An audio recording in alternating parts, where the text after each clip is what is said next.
নমস্কার, আমি ইন্দ্রাণী। শুরু করছি মহানগরের মহাপুজো। শরতের আকাশ জানান দিচ্ছে মা আসছেন। শহর জুড়ে পুজোর গন্ধ। মণ্ডপে মণ্ডপে চলছে শেষ মুহূর্তের ব্যস্ততা। নানা বাহারে সেজে উঠছে মণ্ডপগুলি। বর্তমানে মুঠোফোনের রাজত্বে গুরুত্ব হারিয়েছে বই। পড়ার আগ্রহ হারিয়েছে অনেকেই। বই পড়লেও প্রযুক্তির যুগে বিকল্পে মেতেছে মানুষ। অডিও বুক, পিডিএফ এর আড়ালে চাপা পড়ছে মুদ্রিত বইয়ের জৌলুস।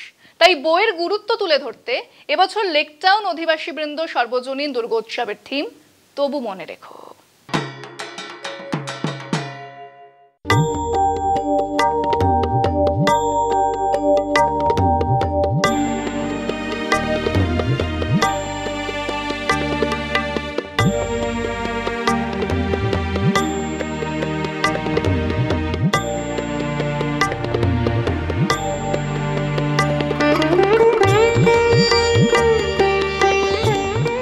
আমার পিছনে এত বই দেখে নিশ্চয়ই আপনারা সবাই অবাক হচ্ছেন। মহানগরের মহাপুজোতে হঠাৎ আপনাদের পাঠাগারে নিয়ে এলাম কেন? না, পাঠাগারে নিয়ে আসেনি, কারণ আজ মহানগরের মহাপুজো নিয়ে আমরা হাজির লেকটাউনের অধিবাসী বৃন্দ পূজা প্রাঙ্গণে।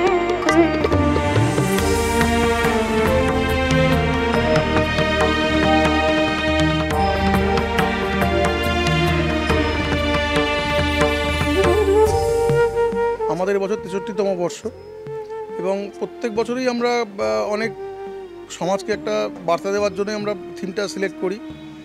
এবছরে আমাদের থিমের নাম হচ্ছে তবু মনে রেখো পর্ব ২। আজকের দিনে দাঁড়িয়ে যদি বলতে পারেন যে বর্তমানে প্রযুক্তির দিক থেকে যতটা এগিয়ে যাচ্ছে, এআই এর দিকে, আর্টিফিশিয়ালের যুগে, কিন্তু বাস্তবের যে প্রথমে যে ধাপটা শুরু হচ্ছে, সেই ধাপটা শুরু হচ্ছে কিন্তু বই দিয়ে।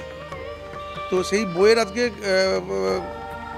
লাইব্রেরি বা যে কোনো বই পড়া থেকে আমাদের কলকাতার বলুন বা বাঙালি বলুন বা ততটা দেশের মধ্যে অনেক পিছিয়ে যাচ্ছে বই পড়াটা। কারণ আমরা মোবাইল খুললেই একটা ইবুক পেয়ে যাচ্ছি বা তত ওটাকে পেয়ে যাচ্ছি। তার জন্য আজকে যে প্র্যাকটিক্যাল যে বই পড়াটা, এটা অনেক কমে যাচ্ছে। সেইটার উপরেই আমরা একটা বার্তা দিচ্ছি। আর আমাদের ক্লাবের বলতে ৬৩তম বর্ষের আমাদের পুজো, আমাদের ক্লাবের বিভিন্ন রকম সমাজসেবামূলক কাজ করা হয়, রক্তদান শিবির করা হয়, সারা বছরে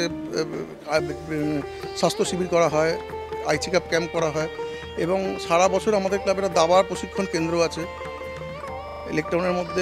পুরো সল্টলেক এই এলাকার মধ্যে আমাদের প্রচুর স্টুডেন্টরা সেখানে আসে শিখতে।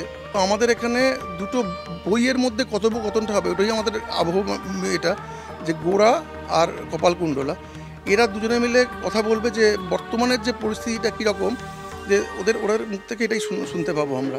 তো আমাদের অত আবহ সঙ্গীত বলে সেরকম কিছু নেই, এদের কথোপকথনটাই আমাদের ধ্বনি হিসাবে ভয়েস ওভারের মাধ্যমে করা হবে।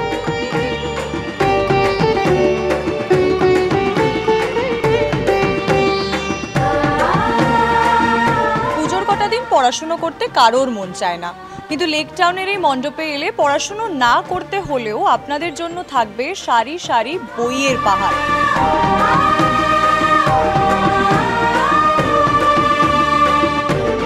এবছর লেকটাউন অধিবাসী বৃন্দ পূজার থিম তবু মনে রেখো পর্ব ২। পুজোর আরও অনেক গল্প নিয়ে আমরা ফিরব মহানগরের মহাপুজোতে। ক্যামেরায় সুবীর দাসের সঙ্গে আমি আয়ুষী, কলকাতা টিভি।